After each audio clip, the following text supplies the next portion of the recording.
ಧನ್ಯವಾದಗಳು. ಈ ಸಂಸ್ಥೆಯಲ್ಲಿ ನಿಮ್ಮೆಲ್ಲರ ಮುಂದೆ ನಿಂತ್ಕೊಳ್ಳಲಿಕ್ಕೆ ಬಹಳ ಸಂತೋಷ ಪಡ್ತೇನೆ ನಾನು.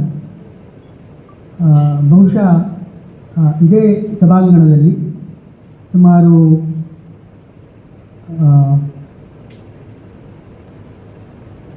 35 ವರ್ಷಗಳ ಹಿಂದೆ ನಾನು ಇದೇ ಸಭಾಂಗಣದಲ್ಲಿ ನಿಮ್ಮೆಲ್ಲರ ಸಮ್ಮುಖದಲ್ಲಿ, ಅಂದರೆ ಆ ಸಮಯದಲ್ಲಿ ವಿದ್ಯಾರ್ಥಿ ಆಗಿದ್ದಾಗ ಈ ಸಭೆಯಲ್ಲಿ ಕುಳಿತು ಪ್ರವಚನವನ್ನು ಕೇಳುವುದು ಅಥವಾ ಇಲ್ಲಿ ಭಜನೆಯಲ್ಲಿ ಇಲ್ಲಿ ಮಾಡುವುದು ನಮಗೆಲ್ಲ ಬಹಳ ಮುದನಿರ್ತಿದ್ದಂಥ ಕೆಲಸ. ಅಂದಿನಿಂದ ಇವತ್ತಿಗೆ ಬಹುಶಃ 25-30 ವರ್ಷಗಳು ಕಳೆದು, ಆದರೂ ಕೂಡ ನಮಗೆ ಈ ಸಭೆ ಈ ಜನರ ಎದುರು, ಈ ವಿದ್ಯಾರ್ಥಿಗಳ ಎದುರು ಅಥವಾ ಈ ಶಿಕ್ಷಕ ವೃಂದದ ಎದುರು, ಈ ಗುರು ವೃಂದದ ಎದುರು ನಿಂತು ಮಾತಾಡಲಿಕ್ಕೆ ಏನೋ ಒಂದು ಕಂಪನ. ಅದು ಕಂಪನ ಅಂತಂದರೆ ಒಂದು ರೀತಿಯ ಭಯ ಅಲ್ಲ, ಆದರೆ ಈ ಜನರ, ಈ ವಿದ್ಯಾರ್ಥಿಗಳ, ಈ ಶಿಕ್ಷಕ ವೃಂದದ, ಈ ಗುರು DRDOದಲ್ಲಿ ಕೆಲಸಕ್ಕೆ ಸೇರಿ ಸೈಂಟಿಸ್ಟ್ ಆಗಿ ಕೆಲಸ ಮಾಡಿ ಅನೇಕ ವರ್ಷಗಳ ಕಾಲ ದುಡಿದ ಬಳಿಕವೂ ಕೂಡ ಈಗಲೂ ಕೂಡ ನಿಮ್ಮೆಲ್ಲರ ಮುಂದೆ ಈ ಸಭೆಯಲ್ಲಿ ನಿಂತ್ಕೊಳ್ಬೇಕಾದ್ರೆ ಒಂದು ರೀತಿಯ ಹಿಂಜರಿಕೆ. ಬಹುಶಃ ಆಗಲೇ ಹೇಳಿದಾಗೆ ಅದು ಬಹುಶಃ ಈ ಸಂಸ್ಥೆಯ ಮೇಲಿರುವಂಥ ಗೌರವ, ಈ ಸಂಸ್ಥೆಯ ಮೇಲಿರುವಂಥ ಒಂದು ರೀತಿಯ ಆಶೆ ಅಥವಾ ಒಂದು ರೀತಿಯಂಥ ಈ ಸಂಸ್ಥೆಯ ಕುರಿತಾಗಿರುವಂಥ ಒಂದು ಆನಂದ ನಮಗೆ. ಹಾಗಾಗಿ ಈಗಲೂ ಕೂಡ ನನಗೆ ಆ ಕಂಪನ ನನ್ನ ಹೃದಯದಲ್ಲಿ ಇನ್ನೂ ಕೂಡ ಉಂಟು. ವಿಕ್ರಮ್ ಶೆಟ್ಟಿ ಅವರು ನನ್ನನ್ನು ಇಲ್ಲಿಗೆ ಬರಲಿಕ್ಕೆ ಹೇಳಿದರು. ನಾನು ಬಹಳ ಸಂತೋಷದಿಂದ ಒಪ್ಪಿಕೊಂಡೆ. ಯಾಕಂದರೆ ವಿಕ್ರಮ್ ಶೆಟ್ಟಿ ನನ್ನ ಬ್ಯಾಚ್ಮೇಟ್ ಆಗಿದ್ದವನು, ಡಾಕ್ಟರ್ ಆಗಿ ಒಳ್ಳೆಯ ಪ್ರೊಫೆಷನಲ್ಲಿದ್ದು ಒಂದು ಒಳ್ಳೆಯ ಸಾಧನೆಯನ್ನು ಮಾಡ್ತಾ ಇರುವಂಥ ಈ ಸಂಸ್ಥೆಯ ಹಳೆ ವಿದ್ಯಾರ್ಥಿ. ಅವರ ಹೇಳಿಕೆಗೆ ಸಂತೋಷದಿಂದ ಒಪ್ಪಿಕೊಂಡಿದ್ದೆ. ಬಹುಶಃ ನಾನು ಆ ಸಂದರ್ಭದಲ್ಲಿ ಅವರ ಕರೆ ಬಂದಾಗ ನಾನು ಇಲ್ಲೇ ಇದ್ದೆ, ಇಲ್ಲಿ ಬೆಂಗಳೂರಿನಲ್ಲಿ ಇದೇ ಪರಿಸರದಲ್ಲಿ ನಾನಿದ್ದೆ. ಇಲ್ಲಿಂದ ಒಂದು 25-30 ಕಿಲೋಮೀಟರ್ ದೂರದಲ್ಲಿ ನಮ್ಮ ಮನೆ ಇದೆ, ಅಲ್ಲಿದ್ದೆ. ಅವರು ಹೇಳಿದ ಕೂಡಲೇ ಒಪ್ಪಿಕೊಂಡೆ. ಭಾಳ ಸಂತೋಷ ಆಯಿತು ಇಲ್ಲಿಗೆ ಬಂದು. ಇಲ್ಲಿ ನನಗೆ ಈ ಸಂಸ್ಥೆಯಲ್ಲಿ ನನಗೆ ಬಹಳ ಮೆಚ್ಚುಗೆ ಆಗ್ತಾ ಇದ್ದದ್ದು ಏನಂತಂದರೆ, ದಿನನಿತ್ಯ ಪ್ರತಿ ಗುರುವಾರ ನಮಗೆ ಇಲ್ಲಿ ಧಾರ್ಮಿಕ ಪ್ರವಚನ ಇರ್ತಾಯಿತ್ತು. ಪ್ರತಿ ಗುರುವಾರ ಇರ್ತಾಯಿತ್ತು. ಅದರಲ್ಲಿ ಯಾರಾದರೂ ವಿಶೇಷ ಅತಿಥಿಯನ್ನು ಆಹ್ವಾನಿಸಿ ಅವರಿಂದ ಬಹುಶಃ ಒಂದು 3/4 ಗಂಟೆ 1 ಗಂಟೆಯಷ್ಟು ಕಾಲ ನಮಗೆ ಇಲ್ಲಿ ಧಾರ್ಮಿಕ ಪ್ರವಚನವನ್ನು ಕೊಡಿಸ್ತಾ ಇದ್ದರು. ಆ ಸಂದರ್ಭದಲ್ಲಿ ನಮಗೆ ಬಹುಶಃ ಅದು ಸಂಪೂರ್ಣವಾಗಿ ನಮ್ಮ ತಲೆಗೆ ಹೋಗ್ತಾ ಇರಲಿಲ್ಲ ಅಥವಾ ಅರ್ಥ ಆಗ್ತಾ ಇರಲಿಲ್ವೇನೋ. ಆದರೂ ಕೂಡ ಅದು ಬಹಳ ವರ್ಷಗಳ ನಂತರ ಈಗಲೂ ಕೂಡ ಅದು ಏನೋ ಒಂದು ಕಿವಿಯಲ್ಲಿ ಗುಣಗುಣಿಸ್ತಾ ಇರ್ತದೆ. ಅದು ಬಹುಶಃ ನಮ್ಮ ಜೀವದಲ್ಲಿ ಅದು ಅಳವಡಿಕೆ ಆಗಿದೆ. ಈ ಧಾರ್ಮಿಕ ಪ್ರವಚನಗಳು, ಧಾರ್ಮಿಕ ಶಿಕ್ಷಣ, ಇಲ್ಲಿ ಸಿಕ್ಕಿದಂಥ ಮೌಲ್ಯಭರಿತವಾದಂಥ ಶಿಕ್ಷಣ, ಅದು ನಮಗೆಲ್ಲರೂ ಕೂಡ ಅನೇಕ ವರ್ಷಗಳಿಂದ ಅದು ಮೈಗೂಡಿ ಹೋಗಿದೆ. 25-30 ವರ್ಷ ಆದ ಬಳಿಕವೂ ಕೂಡ ಈಗಲೂ ಕೂಡ ಅದು ನಮಗೆ ಗುಣಗುಣಿಸ್ತಾ ಇರ್ತದೆ ಕಿವಿಯಲ್ಲಿ. ಧಾರ್ಮಿಕ ಪ್ರವಚನ, ಧರ್ಮ ಅಂತಂದರೆ ಏನು? ಬಹುಶಃ ಆ ಸಣ್ಣ ಪ್ರಾಯದಲ್ಲಿ ನಮಗೆ ಹೆಚ್ಚಿನ ಪರಿಜ್ಞಾನ ಇರಲಿಲ್ಲ ಧರ್ಮ ಅಂತಂದರೆ ಏನು ಅಂತ. ಧರ್ಮಂತೂ ಸಾಕ್ಷಾತ್ ಭಗವತ್ ಪ್ರಾಣೀತಂ. ಭಗವಂತ ಏನನ್ನು ನಮಗೆ ಕೊಟ್ಟಿದ್ದಾನೆ, ಏನನ್ನು ಹೇಳಿದ್ದಾನೋ ಅದನ್ನು ಧರ್ಮ ಅಂತ ವ್ಯಾಖ್ಯಾನಿಸೋದು. ಅನೇಕ ಸಂದರ್ಭಗಳಲ್ಲಿ ಧರ್ಮಕ್ಕೆ ಬೇರೆ ಬೇರೆ ವ್ಯಾಖ್ಯಾನ ಬರ್ತದೆ. ಧರ್ಮ ಅನ್ನೋದು ಪ್ರತಿಯೊಬ್ಬರಿಗೂ ಕೂಡ ಬಹಳ ಮುಖ್ಯ. ಪ್ರತಿಯೊಬ್ಬರ ಜೀವನದಲ್ಲಿ ಕೂಡ ಧರ್ಮ ಇಲ್ಲ ಅಂತಂದರೆ ಅದಕ್ಕೆ ಬೆಲೆ ಇಲ್ಲ, ಆ ಜೀವನಕ್ಕೆ ಬೆಲೆ ಇಲ್ಲ. ಮಹಾಭಾರತದಲ್ಲಿ ಒಂದು ಕಡೆ ಒಂದು ಮಾತು ಬರ್ತದೆ, ಆಹಾರ ಭಯನಿದ್ರ ಮೈಥುನ ಸಾಮಾನ್ಯಂ ಏತತ್ ಪಶುಭಿ ನರಾನ. ಆಹಾರ ಉಣ್ಣುವುದು, ನಿದ್ರೆ ಮಲಗುವುದು, ಭಯ ತನ್ನನ್ನು ತಾನು ರಕ್ಷಿಸಿಕೊಳ್ಳುವುದಕ್ಕೆ ಬೇಕಾದಂಥ ಕೆಲಸ ಕಾರ್ಯಗಳನ್ನು ಮಾಡುವುದು. ಆಹಾರ ಭಯನಿದ್ರ ಮೈಥುನ ಸಾಮಾನ್ಯಂ ಏತತ್ ಪಶುಭಿ ನರಾನ. ಇದು ಪಶುಗಳಿಗೂ ಕೂಡ ಸಾಮಾನ್ಯವಾದದ್ದು. ಅದೇ ರೀತಿ ಮನುಷ್ಯರಾಗಿರುವ ನಮಗೂ ಕೂಡ ಇದು ಸಾಮಾನ್ಯವಾದದ್ದು.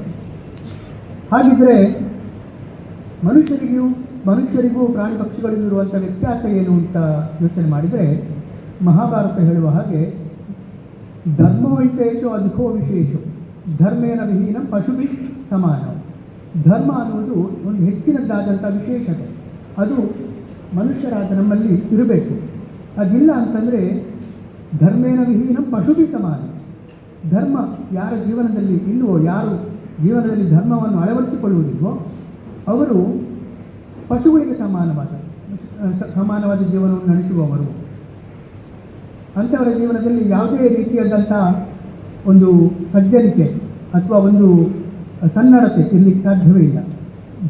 ಧರ್ಮವನ್ನು ಹೊರಗಿಟ್ಟು ನಾವು ನಮ್ಮ ಜೀವನವನ್ನು ನಾವು ಸಾಗಿಸಲಿಕ್ಕೆ ಮುಂದುವರಿತೇವೆ ಅಂತ ಹೇಳಿದರೆ ಅದು ಬಹುಶಃ ಅದು ಕೊಳ್ಳಾಗ್ತದೆ. ಅದಕ್ಕೆ ಮೌಲ್ಯ ಇರುವುದಿಲ್ಲ.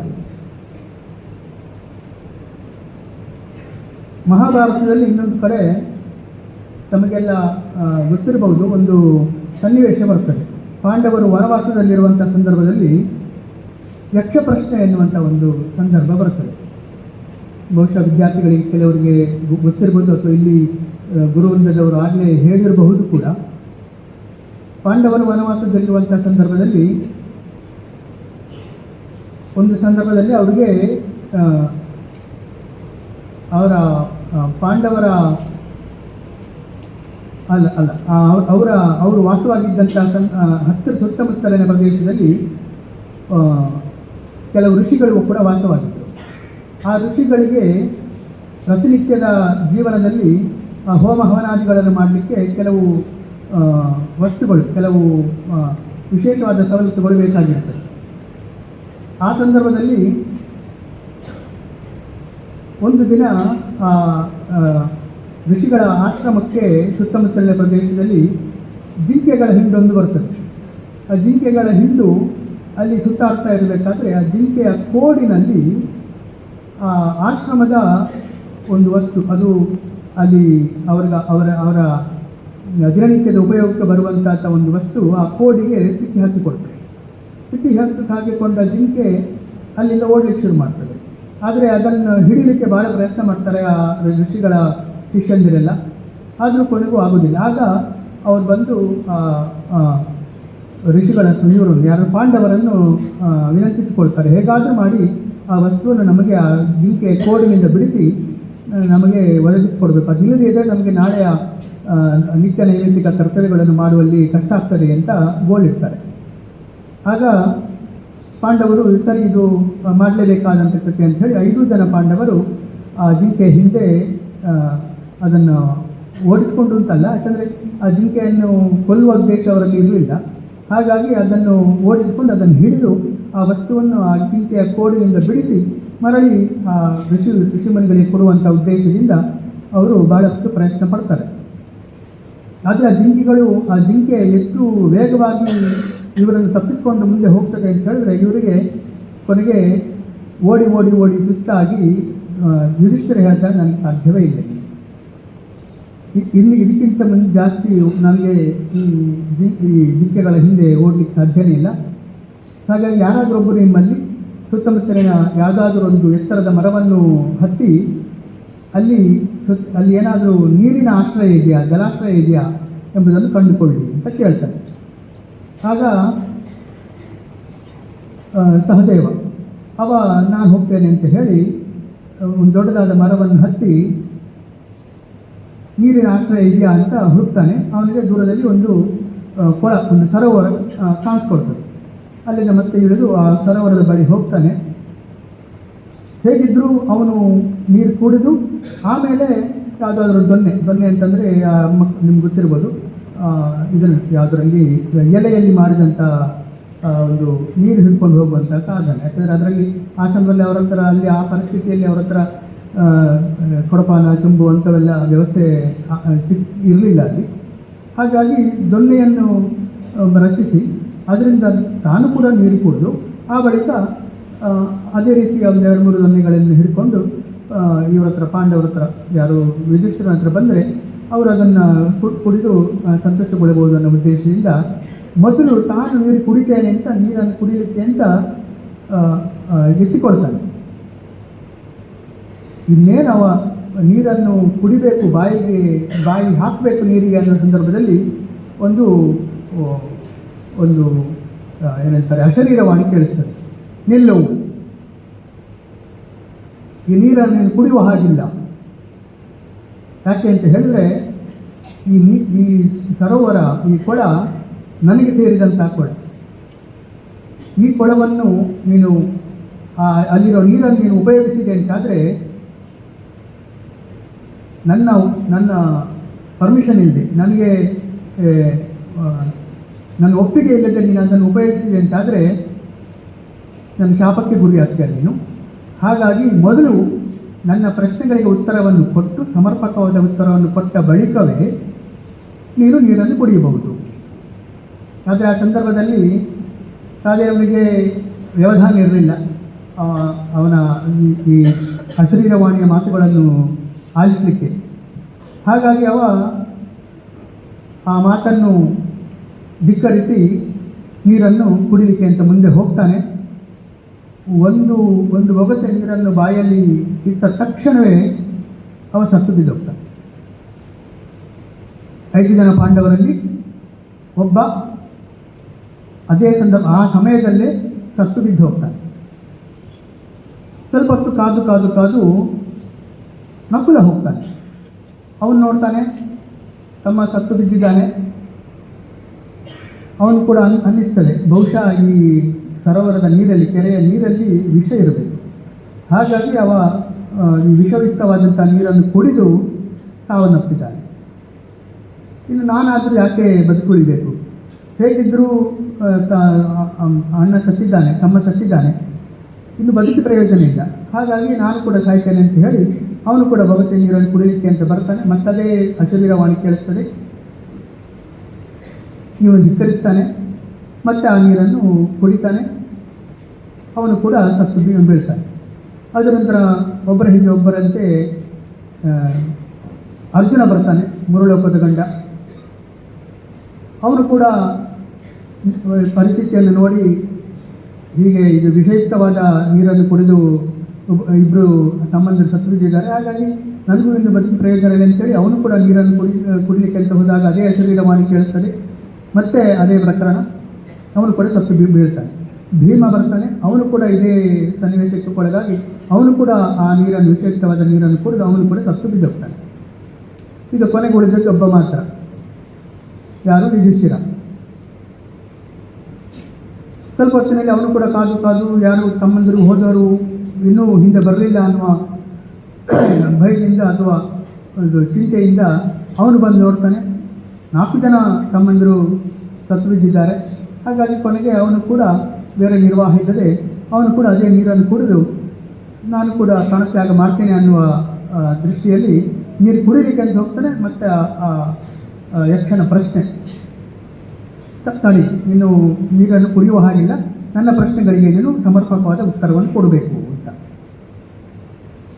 ಯುಧಿಷ್ಠಿರನಿಗೆ ಪ್ರಶ್ನೆಗಳ ಉತ್ತರ ಗೊತ್ತಿರಲಿಲ್ಲ ಅಂತಲ್ಲ, ಅವನು ಮಹಾಜ್ಞಾನಿ ಆಗಿದ್ದವನು.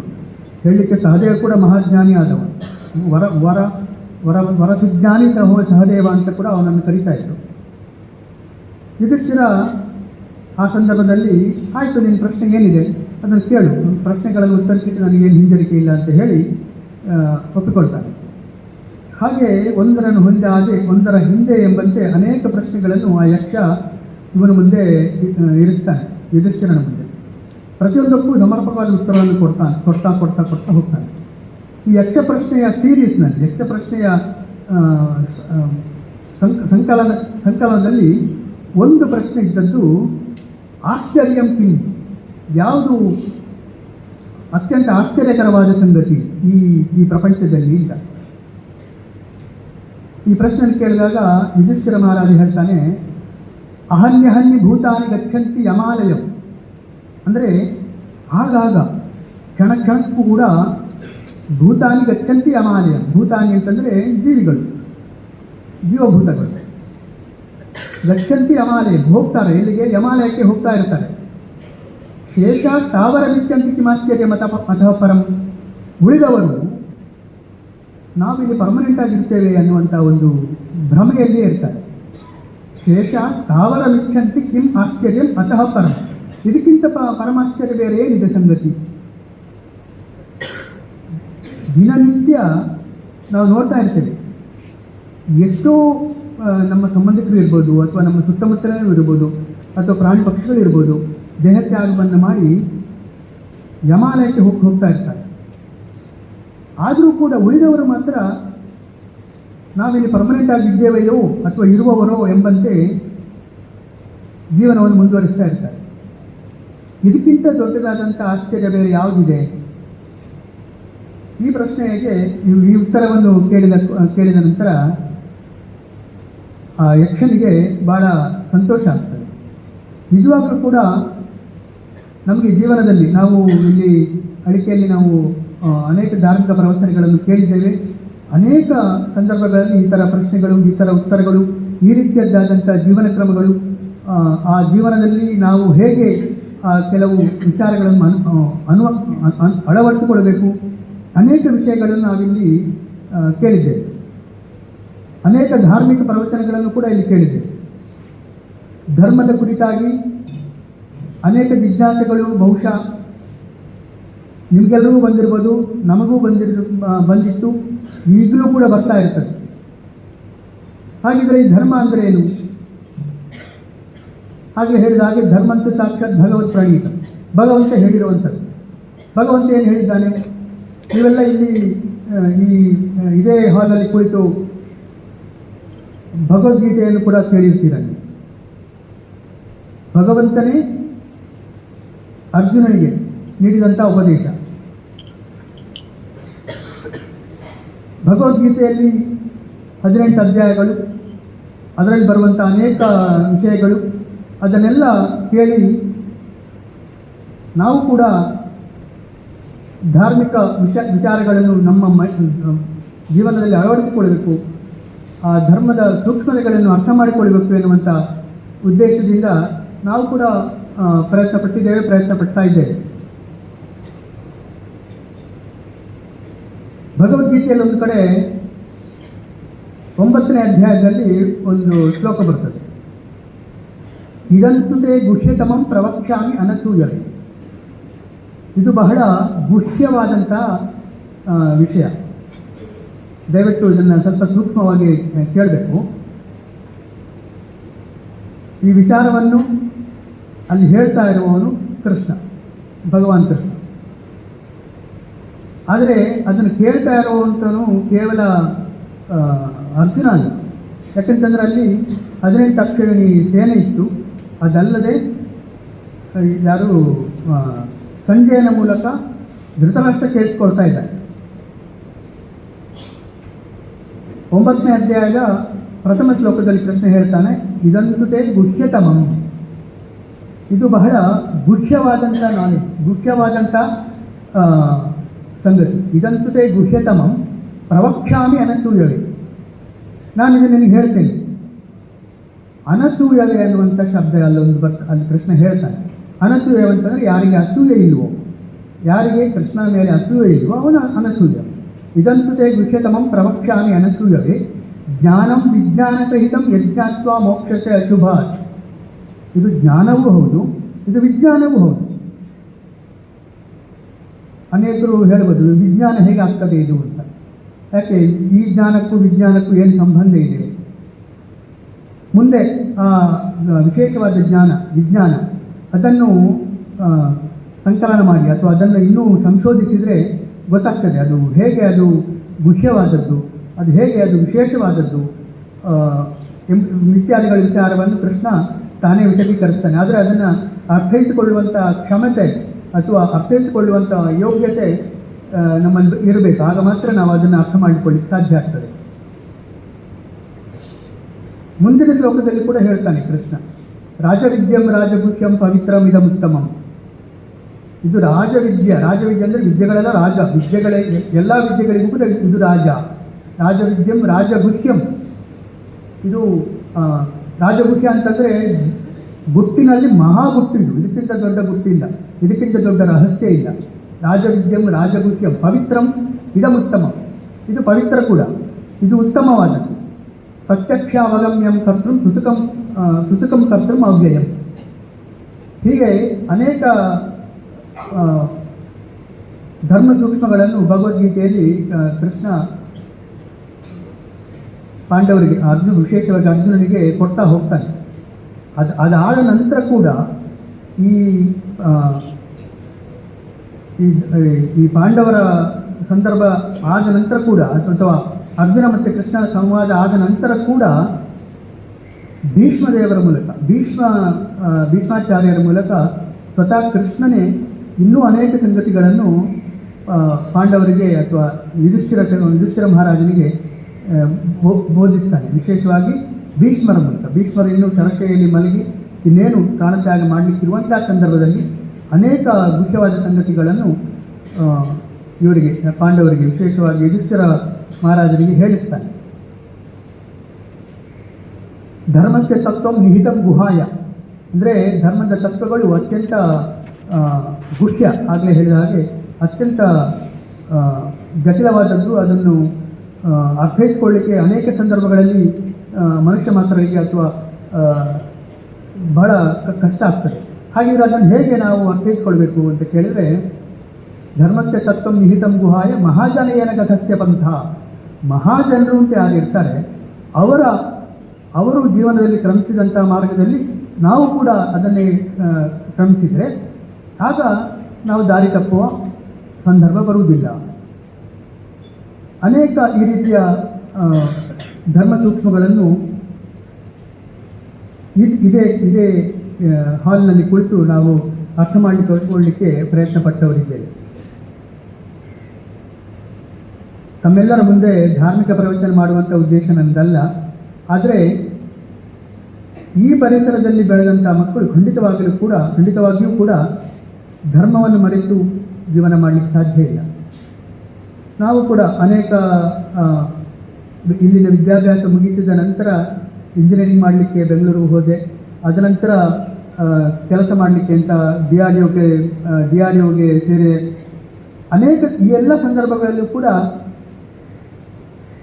ದಾರಿ ತಪ್ಪಲಿಲ್ಲ ನಾನು ಅನ್ನುವಂಥ ಒಂದು ಸಂತೃಪ್ತಿ, ಒಂದು ಸಂತೋಷ ನನಗಿದೆ. ಯಾಕೆ ಅಂತ ಹೇಳಿದ್ರೆ, ಹೊರಗಿನ ಪ್ರಪಂಚದಲ್ಲಿ ಏನೆಲ್ಲ ಆಗ್ತಾ ಇದೆ, ಎಷ್ಟೆಲ್ಲ ವಿಚಾರಗಳು ನಡೀತಾ ಇದ್ದಾವೆ, ಅದನ್ನೆಲ್ಲ ಕಂಡಾಗ ನಮಗೆಲ್ಲ ಅನೇಕ ಸಲ ನಾವೆಲ್ಲಿ ನಮ್ಮ ಇವತ್ತಿನ ಸಮಾಜ ಹೇಗೆ ದಾರಿ ತಪ್ತಾ ಇದೆ ಅನ್ನುವಂಥ ಭಯ, ಒಂದು ರೀತಿಯ ಚಿಂತೆ ನಮಗೆ ಆಗ್ತಾ ಇರ್ತದೆ.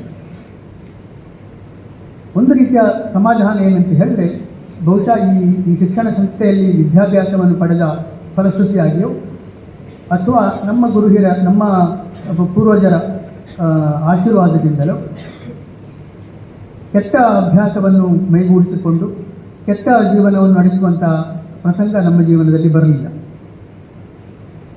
ಅದೊಂದು ಸಮಾಧಾನ ನನಗೆ ಖಂಡಿತವಾಗಲೂ ಕೂಡ ಇದೆ. ಈ ಶಿಕ್ಷಣ ಸಂಸ್ಥೆಯ ಬಲದಿಂದ, ಈ ಶಿಕ್ಷಣ ಸಂಸ್ಥೆ ನಮಗೆ ನೀಡಿದಂತಹ ವಿದ್ಯಾಭ್ಯಾಸದ ಬಲದಿಂದ ಅನೇಕ ವಿದ್ಯಾರ್ಥಿಗಳು ಇಲ್ಲಿಂದ ಪಾಸಾಗಿ ಇಲ್ಲಿಂದ ಶಿಕ್ಷಣವನ್ನು ಪಡೆದು ಉನ್ನತ ಜೀವನವನ್ನು ಸಾಗಿಸ್ತಾ ಇದ್ದಾರೆ. ಇನ್ನೂ ಕೂಡ ಈ ಮಕ್ಕಳು ಇಲ್ಲಿ ನಮ್ಮ ಮುಂದೆ ನಿಂತಿರುವಂಥ ವಿದ್ಯಾರ್ಥಿಗಳು ಕೂಡ ಇಲ್ಲಿಂದ ತೇರ್ಗಡೆ ಹೊಂದಿ ಒಳ್ಳೆಯ ಜೀವನವನ್ನು ನೀವು ಅಳವಡಿಸಿಕೊಳ್ಳಬೇಕು. ಜೀವನವನ್ನು ಸಾರ್ಥಕಗೊಳಿಸಬೇಕು. ಬರೀ ಓದು ಇದಿಷ್ಟೇ ಅಲ್ಲ. ಜೀವನದಲ್ಲಿ ನಮಗೆ ಓದಿನ ಜೊತೆಗೆ ಸಂಸ್ಕಾರವನ್ನು ನಾವು ಮೈಗೂಡಿಸ್ಕೊಳ್ಬೇಕು. ಆ ಸಂಸ್ಕಾರ ಬರಬೇಕು ಅಂತಾದರೆ ಈ ರೀತಿಯ ಪ್ರವಚನಗಳು, ಗುರು ಹಿರಿಯರ ಆಶೀರ್ವಾದಗಳು ಮಕ್ಕಳಿಗೆ ಖಂಡಿತವಾಗಿಯೂ ಬೇಕಾಗ್ತದೆ. ಮುಂದಿನ ಜೀವನದಲ್ಲಿ ನೀವುಗಳೆಲ್ಲರೂ ಕೂಡ ಸಂಸ್ಕಾರವನ್ನು ಮೈಗೂಡಿಸಿಕೊಂಡು ನಿಮಗೂ ಕೂಡ ಶ್ರೇಯಸ್ಸಾಗುವ ಹಾಗೆ ಮಾಡಬೇಕು. ಅದೇ ರೀತಿ ನಿಮ್ಮ ತಂದೆ ತಾಯಿಯರು ಕೂಡ ಸಂತಸಪಟ್ಟು ಇಂತಹ ಶಿಕ್ಷಣ ಸಂಸ್ಥೆಯಿಂದಾಗಿ ನಮ್ಮ ಮಕ್ಕಳು ಒಳ್ಳೆಯ ಶಿಕ್ಷಣವನ್ನು ಪಡೆದಿದ್ದಾರೆ ಎನ್ನುವಂಥ ಸಂತೃಪ್ತಿ ಅವರಿಗೂ ಕೂಡ ಉಂಟಾಗಬೇಕು. ಹಾಗಾಗಿ ನಿಮಗೆಲ್ಲರೂ ಕೂಡ ಮತ್ತೊಮ್ಮೆ ನಾನು ಹೃತ್ಪೂರ್ವಕವಾಗಿ ಒಂದು ಆಶಯವನ್ನು ಪ್ರಕಟಪಡಿಸ್ತಾ ನನ್ನ ಒಂದೆರಡು ಮಾತುಗಳನ್ನು ನಿಲ್ಲಿಸ್ತೇನೆ. ಸಾಯಿರಾಮ್.